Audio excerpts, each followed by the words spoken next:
लहंगा पहनकर मीना निकली, जंघा पर चोट लग गई। धन्या निकली, चोट लगी। कला निकली, चोट लगी।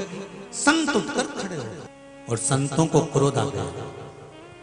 क्रोध आकर संतों ने कहा, मीना, धन्या, कला, तुम पितरों की बेटियां और पितरों की बेटियां होकर तुमने ये क्या करा कि हमारा अपमान करा। किसी संत का, साधु का, गुरुजन का, ब्राह्मण जन का, कोई घर के बड़े का, बुजुर्ग का, आदरणीय का, कोई आपकी उम्र से भी भले 2 साल बड़ा हो, 6 महीने बड़ा हो, उसका आदर होना चाहिए।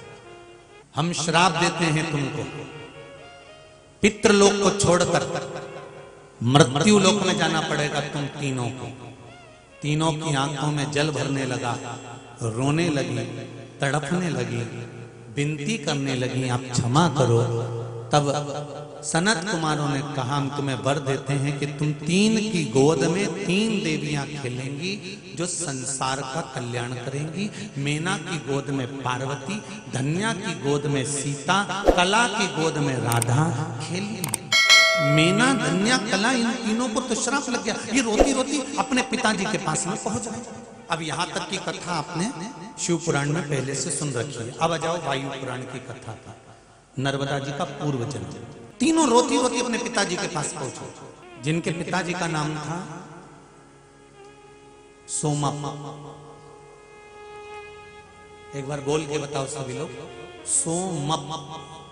जम के बोलिए, सोमप। श्राद्ध पक्ष की 10वीं, एकादशी और द्वादशी, इन 3 तिथियों पर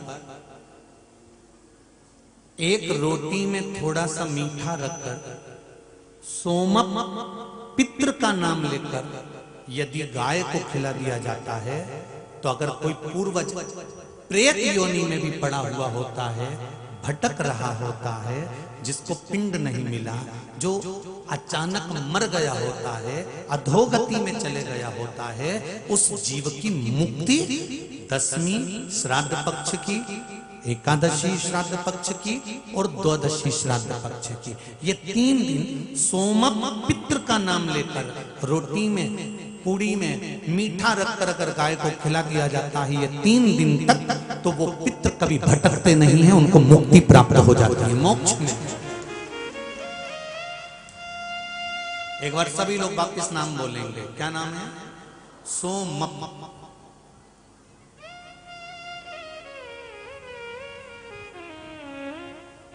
ये माता पार्वती जी के नाना जी,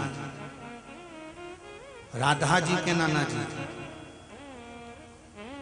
पूर्व समय में, सीता जी के नाना जी पूर्व समय में, सोमप। एक बार फिर से बोलिए, सोमप। श्राद्ध पक्ष में इनका नाम याद रखना है, बहुत काम का।